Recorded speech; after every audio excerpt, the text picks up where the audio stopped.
Hey y'all, this season we're teaming up with our friends at Written Word Media. Self publishing can be a solitary gig, but book marketing doesn't have to be, even if you love it like April does. Written Word supports indie authors with email promos and ad services that actually work. Whether you're launching a new release or trying to breathe some life into a backlist title, they've got tools and real humans to help. We've met them, we really have, to help you reach the readers who are looking for books like yours. They can also help you grow your newsletter and find brand new readers. Both Jen and I have used their services and we're huge fans. So head on over to writtenwordmedia.com and let them help you shine a light on your book. Shine a light. Hello, and welcome to the Tough Love Publishing Podcast. I'm April L. Moon, and this is my fearless co-host, Jen LaSalle. Swifty mode activated. Have you got any personal updates you'd like to share this week, Miss Swifty mode? Miss Swifty mode. Actually, that's really funny because my personal update is low-key related to Taylor Swift, who, if you've read anything about the Eras tour, in the months leading up to preparing for it, she would walk on a treadmill and sing all of her songs for 3 hours at a time with heels on so that she could prepare her body. I know. Like for those of y'all that don't know, April's making holy cow faces. Yeah. Yes. Yeah, she put like extensive, but I have been walking on my treadmill when I write. And I've talked about this in the past. Because I do it and then I stop doing it for a while and then I remember about it and I do it again. But this time I have been writing on the treadmill and dancing at the same time. So putting different music on, and then whenever my words get stuck, I just do a little jig on the treadmill and do a little fun dance and try not to fall off because I'm not, it's really cool in my head, but I think if you saw me, it's probably a bit of a mess. But it's been like increasing my daily word count. Excellent. And I don't leave it feeling as mentally drained as if I just sat and wrote. That's really interesting. Yeah. I find that an awesome way to like combine two things and somehow come out less drained. Like that's impressive. I think so too. For me, I'm kind of in the opposite update this week. My husband and I started going to the gym together, and it's not like a Planet Fitness where you just walk in and you kind of do whatever you want. It's like it's not CrossFit because Lord knows I cannot handle that. But it is like a guided group class where like there's one trainer and we all have stations and you go around and do all the things and like they correct you and tell you what to do. Right. It's slowly killing me. I'm not even gonna lie. It is really tough. We've been losing weight kind of as a byproduct of the allergy diet. And we're like, okay, we've been neglecting our fitness. It's time to start. And so we have started. I feel like I'm trust falling into every chair I sit in. I love that. Kudos to you for making yourself healthier and stronger. But I did see you this past weekend at the writers retreat. And one of the great joys of that weekend was watching you slowly go upstairs like you were 800 years old, groaning the entire time. You were like, oh, all the way up the terrible. Stairs. It was so terrible. Hysterical. Like, to be clear, the Airbnb had like stairs on a deck to get to the front door and then stairs to the second floor where my room was. And I had to carry my suitcase after going to the gym that morning. And I was like, why am I such an overpacker? Oh, yeah. But that's functional fitness, right? Like a year from now when we go on our next retreat and you have to carry your suitcase upstairs, it's going to be like nothing. That's right. I'm just awkwardly flexing into the camera. Don't worry about it, guys. I love your awkward flex. Totally not important. Gosh. Okay. So our topic today is a good one and I think an important one. I agree. We are talking about what to do when the market is not for you. All right. What does that mean? Okay. So I think we're all relatively familiar with the concept of the book market, right? Yes. Wherever books are sold, you can usually go online or in a store and you can walk around or browse around and see books on the shelves. Okay. That is the broadest definition of like what you're looking at for the book market is that books are being sold and they are being sold usually in categories, groups, genres, right? Like we know that we're subdividing books down into smaller niches so that people can find what they like more easily and avoid books that are maybe not for them. Okay. Yes. But as an author, we are not targeting the entire book market with a Right. new release or with Right. a sale or promotion. We are usually targeting a specific area or like a slice of the market, if that's how you'd like to look at it, or a genre specifically. So when we think about the book market, when we talk about the book market, make sure that you're mentally going the slice of the book market that applies to my book, Mm-hmm. okay, or my style of writing, my area of expertise, however you choose to look at that. But the question that I have for you, Jen, Okay. is how do you know when the market is not for you? Okay, I love this question. I'm having a little bit, we're having a little bit of fun with this topic today, and that usually we like bounce off each other. But April was like, because I have coached hundreds of authors, I dare say thousands, but I don't keep count. And many, many times they have said to me some variation of, I tried to write X, but it wasn't for me. Meaning, I tried to write romance, but I couldn't give it a happy ending. I tried to write clean, but I swear too much. I tried to write science fiction, but I really wanted a dragon, those kinds of things. And so when we say what a market isn't for you, it is basically when you are looking at or understand inherently the genre expectations for a specific genre. Oh, Kitty, my cat is scaring me. Sorry, guys, if you're on camera, you see her tail. Um, Our other co-host, our our other unofficial co-host, co-host. our third co-host is Butterfly the kitten, who is really demanding my attention today. So it is understanding the expectations of a genre and knowing that writing that will not bring you joy or will not be sustainable. There are plenty of authors out there who can detach from their writing and say, for example, this is a trend right now. I am a fast writer. And so I am going to write 3 series in this trend, and then I'm going to move on to the next one, and I don't care.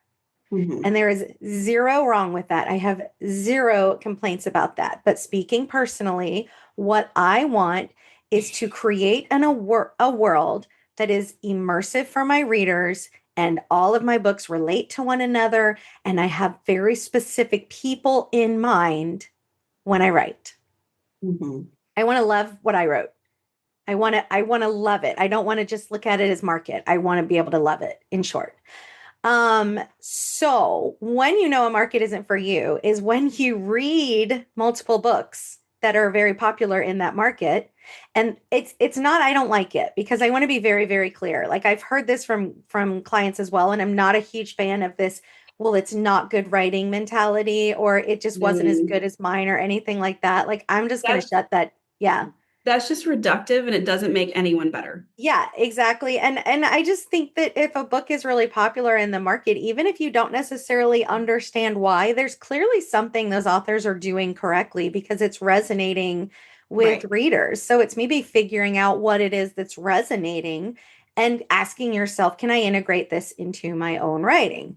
Right. Um, so what I have told my clients to do in the past, and what I personally had to do, is basically a Venn diagram of the genre that you are eyeing. Like, say, for example, because it's a really easy one, let's just say I want to write romance.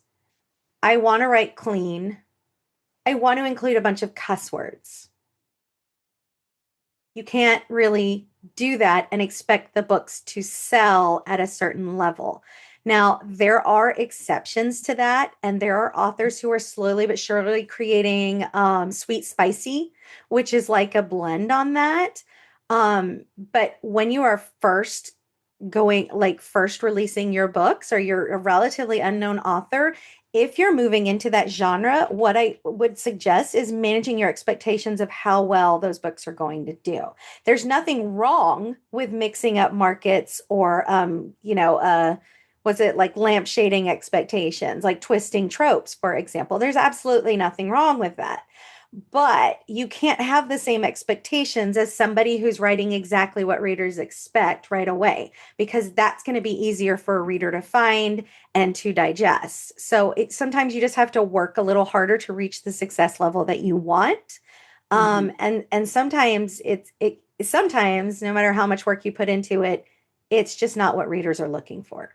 And the market is genuinely not there for that particular combination. Right. And it's hard to say that, right? Because there's billions of readers. So you're like, if I get like, 1,000 readers a month, then my book is going to do a certain level, and that's great. The problem is trying to find them in a sea of what they are expecting and what they are getting to see first. Because markets that you do advertising on, like Facebook or Amazon, are not going to do as well with your niche market as they will with something that they already know who the readers are and who makes the sales, and they can put that directly in front of them. Right. Yeah. So, speaking personally, I really struggled with this. My early series, like one of the very first series I wrote, was a fantasy romance, but I didn't want a complete fantasy world. It wasn't paranormal romance, quote unquote, because I didn't have like shifters. I basically have like humans with magical abilities here on Earth. It wasn't quite magical realism where magic is not a big deal. It wasn't quite contemporary fantasy where there tend to be mythical creatures, although there's a dragon shifter, but he came later. It was more just women with magic. So in other words, it was women's fiction with power. Mhm. And at the time that I wrote it, I do want to acknowledge I was like a baby writer, so it's not the best I've ever written, although I still love those stories and I stand by them. But it was very, very hard for me to find the market because when I tried to advertise to fantasy romance, they were like, this is not what I want, right? Because it didn't have the high creatures. When I tried to market to urban fantasy, it didn't have like the level of action that was necessary for urban fantasy at the time. And when I tried to market to paranormal romance, it didn't really have like the shifter or the vampire dynamic or anything like that. So I found myself in this Venn diagram that was basically just me. And so it was just Jen and what Jen wanted to write and Jen's little 5 book series. So So I kind of go I ahead. think you're making a really excellent point that I hear a lot of, especially newer writers who don't understand what the market is yet, Mhm. say, which is that, like, well, I want to write something so unique that no one's ever seen it before, Right. because that's what readers will want. But I think that's where you get into that Venn diagram of one Yeah. situation. Because like it might be the coolest thing you've ever written, but that still doesn't mean it's gonna sell. And it might even eventually sell, but it's a harder path. Right. It is a harder path. And I that think that's the best way to say it is that like no one's out there stopping you. You can write pretty much whatever you want, especially as mhm, an indie, but you are signing yourself up for a harder path, either mhm. if you choose to ignore the market or you don't know it well enough to know you're not hitting the market. Yeah, and I'm gonna just do a shout out to Russell Nohelty, who talks about this a lot, and we'll put a link to he has a new program, and forgive me, Russell, I cannot remember the name of it off the top of my head. But it's basically like creative anarchy, and it's like write whatever you want and market it Oh, however the heck. is it the capitalist one? Capitalist. That's Okay. it. Thank you. You're And it's welcome. like a happy capitalist. So it's like writing what you want, what brings you joy, but also making money. It's a great resource for that idea of you can write the most random weird thing you want and find your buyers for it. He's got a lot of unique resources for that. But to be terribly honest with you, I just feel like that is more of an uphill battle Right. than picking something that is to market. Speaking personally, my market evolved as I figured out what I wanted to write and who I wanted to be as a writer. Gradually, my work got less steamy, but I was still in the world of I like to write about adult themes. I like to insert the occasional cuss word. I like to be a little snarky, but I'm not really writing clean romance. Most Mhm. people don't like closed door romance. I didn't really want to write that. And then for a period, I was like, I don't really even want to write romance at all. And then Enter women's I was fiction. like women's fiction, exactly. But I still wanted to write magic. I tried to write women's fiction. I wrote a book that people who read it absolutely loved. It's got like 4.8 reviews. I was bored to tears Yeah. because every time something happened to this woman, I was like, she should just conjure a ball of fire, and she couldn't do it. That's And why I can't so, write contemporary romance, just for the record. I need the magical element. That's what yes, works for me. yeah. I can never be a contemporary romance writer. That's not happening. For the So, same reasons. Exactly. You're like, you need that element, you need that flair. I got very lucky in that several other independent authors felt the same way I did, and they literally created the genre paranormal women's fiction, which is women's stories of women that are not chosen ones at 18-year-old, but it's like Buffy the Vampire Slayer grew up. And that genre has evolved to be very heartfelt and very dealing with women's issues and very empowering. And there can be romance and there's magic. yay for Yay magic. for magic. So Jen's a happy camper. But the way that that genre came about was because 13 authors who already had strong followings banded together, released all of their books at the same time, and literally created a genre. It is fascinating. It's amazing. It is fascinating, but can I just say that, like you said, literary and literally, and I went literarily in my head, and I was holding it in this entire time. Sorry, continue. Literally, I Yeah, actually think there's probably some use for that we're going to have to yes, generate. we're using it right now. Anyways, I do think that's amazing, but like, I think that goes back to the point of like genres and markets don't happen by accident. So Mhm. those authors had to do it on purpose, Right, right? right. So if you don't have the power to do that, or you're just starting out and you're like, I just always want to be able to write what I want, what you probably want to do is find the one or maybe two genres that are the closest to what you are writing and look for examples of success that are similar to yours. A, Mhm. because those are the books you're going to want to target, right? When you start advertising.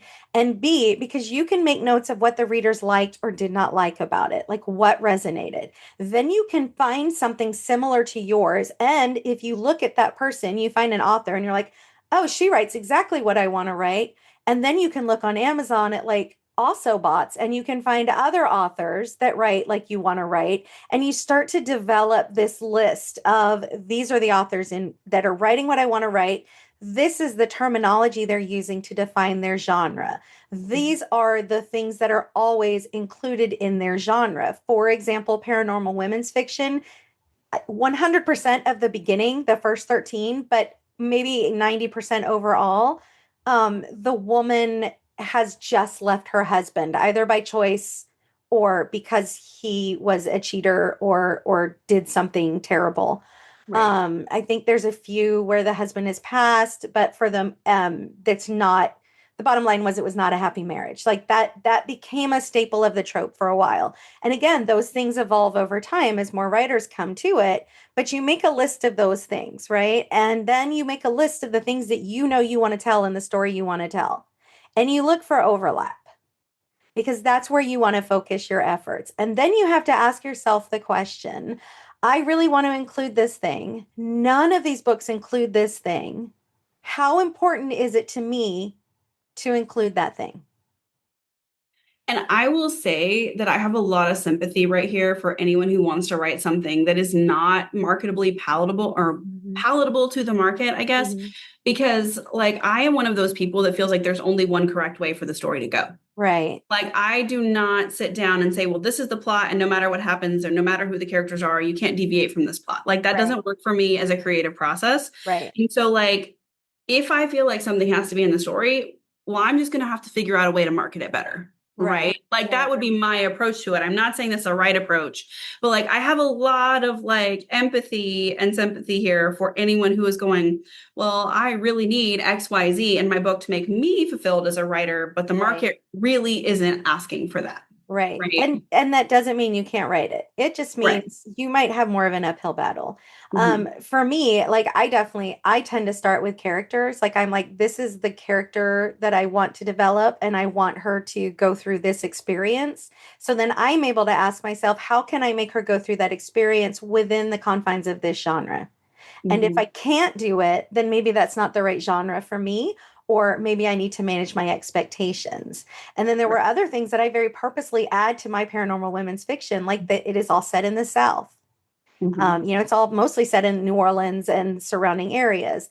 Instead of the familiar being a cat, because most of those books had like a witch type thing. And actually, even that, instead of a witch, I used a mermaid for my first series. And instead of her familiar being a cat, her familiar was an alligator because she's in New Orleans. So of course it was, right? I Of mean, course it like, is. Yeah. right. So I was having fun with it, but I was still telling the story that readers were expecting, and I was hitting them like the major important markers. So I felt comfortable that I could still find my readers.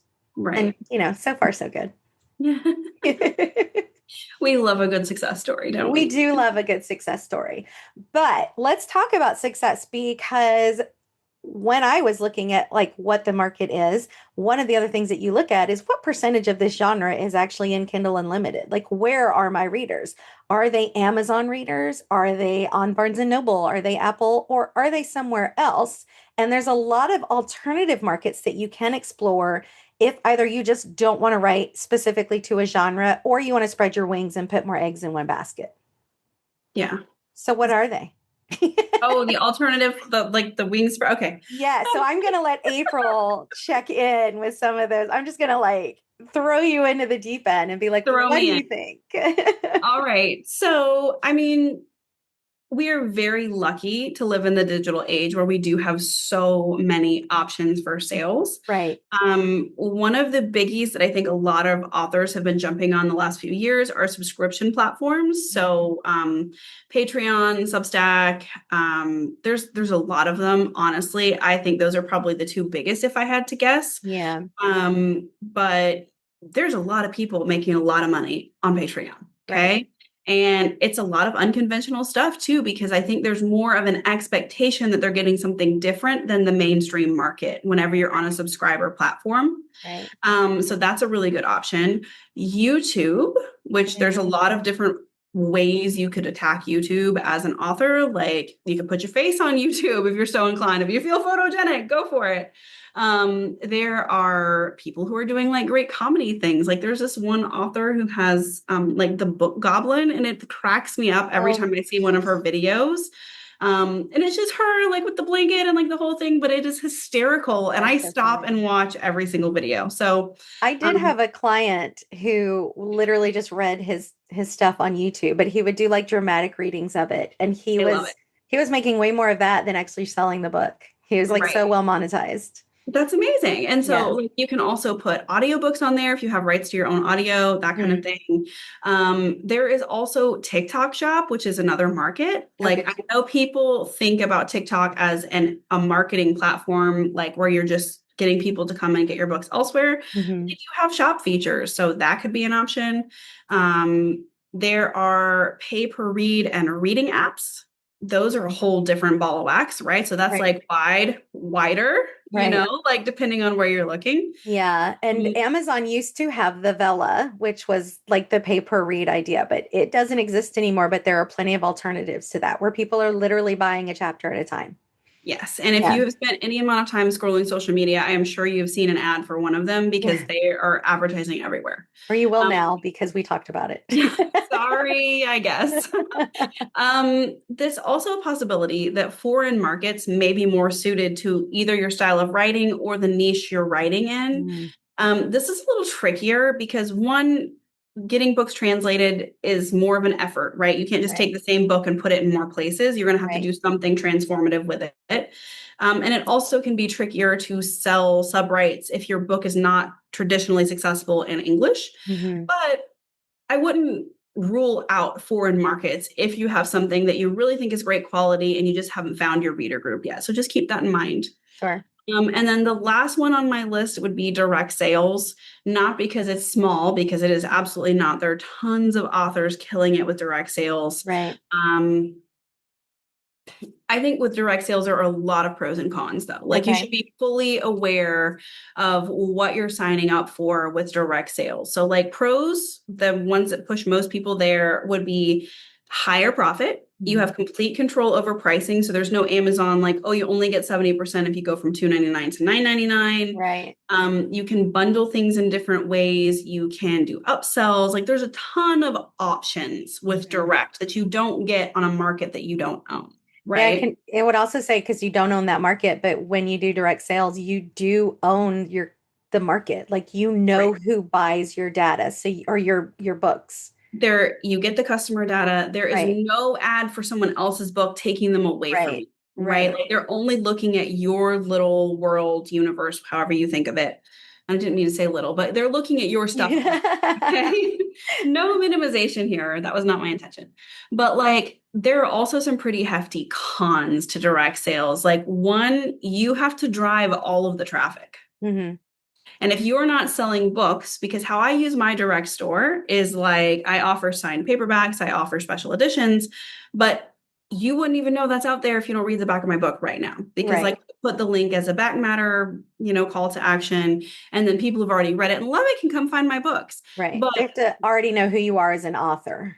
they have to not only know who you are, but know that they should go look for a website to find something for you. So Good point. either Yeah. you're going to have like a really hefty marketing plan. I Hmm. won't even say budget, but plan to get those readers to go find your site and Hmm. say, like, oh, yeah, I want to shop here. Because Amazon, having so much of the book market, is doing a lot of that traffic driving for us, and Hmm. that readers just know to go there to look for books. Hmm. So if you're going to separate yourself from any of these bigger platforms, you're going to have to know how to tell readers to come find your books. Yeah.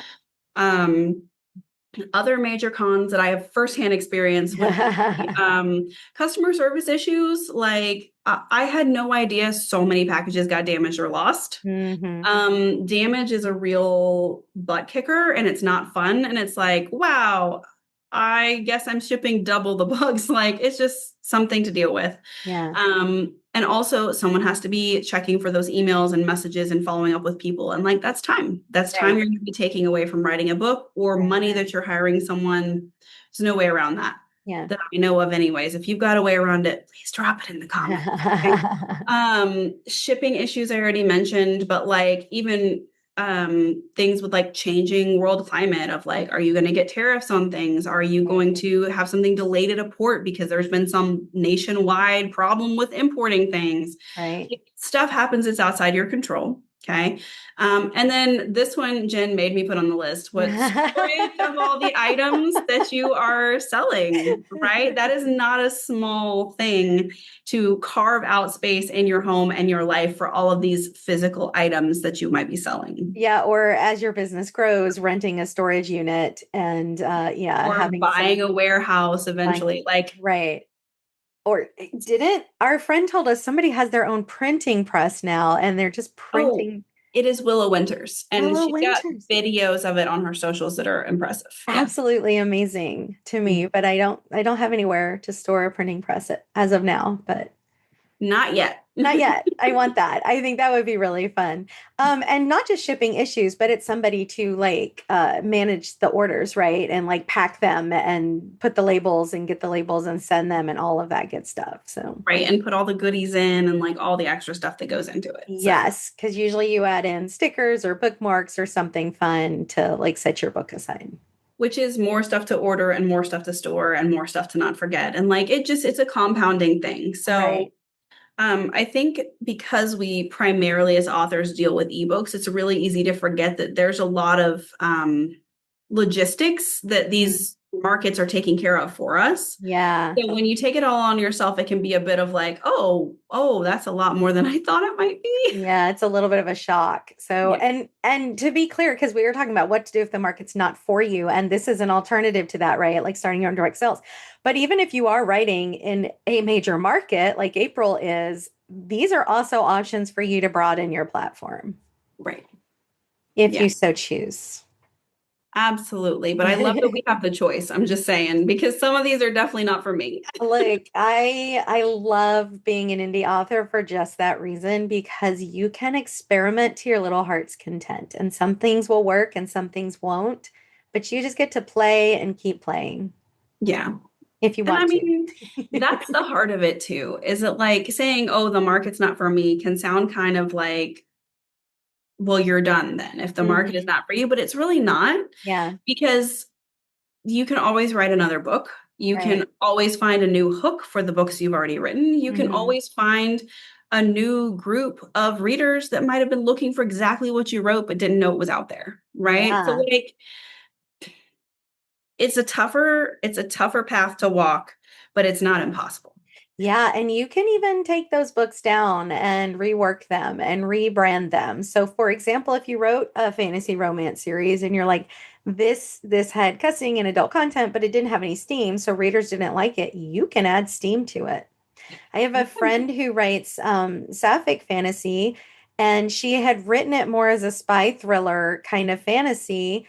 But there was a just a very subtle romance. It just wasn't hitting all of the romance tropes. And so she took it down and she just reworked it to include the romance as more of a feature or like more of a plot driver than it was before. So she could actually brand it as a fantasy romance, and it's doing better that way because she's made the story that she wanted to tell because she loved this idea of like a fairy James Bond kind of, which is super fun. That's super cool. Right. But she was like, okay, so they didn't love that I just touched on the romance. And so that was affecting the reader response to it. I'm just going to beef it up, add more romance to it, add some additional scenes, like complete their arc as a romantic couple and feed that in. And now I have an actual fantasy romance or romantasy, and that's a whole different market that's available to me. I love it. Yes. So there's really no end to the options, but I hope this gave you a little bit of like some ideas, something that might have sparked like, oh, well, instead of YouTube, what if I did this over here? Or like whatever. Yeah. But there are tons and tons and tons of smaller markets out there. And there's nothing wrong with writing what you love. I just want to Right. say that again. It's Yeah. like if and I also want to take that one step further and say, even if you don't care about sales to that degree and you just want to find people who read and enjoy your books, Right. it's okay to just focus on finding the people who love the books, right? Or who Yeah. love what you write and what you're looking for. Because we focus a lot on sales, but I fully acknowledge we're all writing for different reasons, right? Right. And like some of us are writing for therapy, some of us are writing for love, some of us are writing just to see if we could do it, right? Mhm. And those are all amazing uses for our writing as well. And So don't get discouraged if the main big crazy selling market is not for you. yeah, and also we're past an age where you can just put a book on the market and people will naturally find it. Like there's way too much market saturation now. There's no longer if you build it, they will come. So even if you are just like I don't need to be or even want to be a 6 or 7 figure author, I just want to read a book that these specific people will love. You have to know how to find them and help them find you. So being creative about how you do that, especially if it's not something that's in a major market that is just going to be easily recognizable, is Right. is how you get to the success that you've defined, no matter how you define it. Right. Yeah. Agreed. All righty. All right. Are we ready for the tough love moment? We're ready for the tough love moment. All right. All right. I'll Do you want me to go go first this first? time. Yes. Okay. All right. Um, you can find a market. You can hit every trope in the market. You can have the perfect cover and the perfect story and the perfect book. But there's a factor of luck and there's a factor of timing that Mhm. is beyond our control. Yes. Um, the good news is that book can sit on your backlist for years and years. And then as your readership grows, people will find it and go, oh, I was looking for just this thing. Mhm. A lot of people have said, I had this book was one of the first books I ever wrote on my backlist. And all of a sudden, like, it was about vampires and nobody was reading about vampires for a while. And all of a sudden, people are reading about vampires again. And that book is suddenly seeing a resurgence. even if it's not doing what you want it to right now, that doesn't mean it'll never do what you want it to. Sometimes it does. Like my fantasy romance series is never going to do what I wanted it to, but that's also as much about what I put into it as the rest of it. It's a great series though, don't get me wrong. But that's not always the case. So, try not to feel like a personal failure if Mm. the expectations that you set up are not met because it may be a market issue and not you. Yeah. I Yeah. think that's a very good point. And very similar to what I have too. It I'm not sure gonna is. I'm reading it right now. Okay. So for me, tough love today is it like not every book is going to sell. Mhm. Frankly, I mean, like Jen said, you can do everything right, and sometimes people just aren't looking for what you wrote, and the market is either not there, maybe it's not there yet. Mhm. I like prefer to look at that. Hopefully, that the market's just not there right now. It does not mean that your next book's not going to sell. Like I would like to point out that as I'm always obsessed with the data, I will bring the data in and say, every book we write, hopefully we learn more, right? I'm a better author on book 6 than I was on book 1. And I think Yeah. that's just because I'm always working on being a better author. Right. So maybe your next series starter is the one that hits, and then people can go find everything else you read. You just don't know. Yeah. But I also want to say, like, viral moments can and do happen. Mhm. Trends change. There's Mhm. always new opportunity coming around the corner. But if you take yourself out of the running, they're not going to find you. Yeah. Right. So even if you're not selling like crazy, even if you feel like, oh man, I completely missed the market, I don't know. Things can change. Things do happen. Books can sell later. I mean, I was talking to my husband the other day and I was like, every time I think like, man, that was such a good book and nobody's reading it, I just remember that like I think his name is Frank Herbert wrote Dune like how many years ago? Like he's not Mm. even alive anymore and like bam, here's a blockbuster movie. Yeah. Right? So like when Yeah. you think about the history of fiction and literature and like all of that stuff, it's not uncommon for stuff to not hit until much, much later after it That's was true. written. That's very true. So that's what I got today. I'm sorry, it's kind of the same as Jen. No, no, no, it's not. It's a good twist on it. I do want to add one more resource though that popped into my head when you were talking about that, and that is Zoe York's concept of Series 2.0. And That's a so good one. if your goal is to be more marketable and you're struggling to understand the market, Zoe has some really great resources on how to figure out how to leverage what you do know and create a bigger impact with your second series. So, Which is fantastic. Love it. yay. All right. Well, I have some semi-sad news to wrap up No. our episode today, and that is this is the last episode of season 1.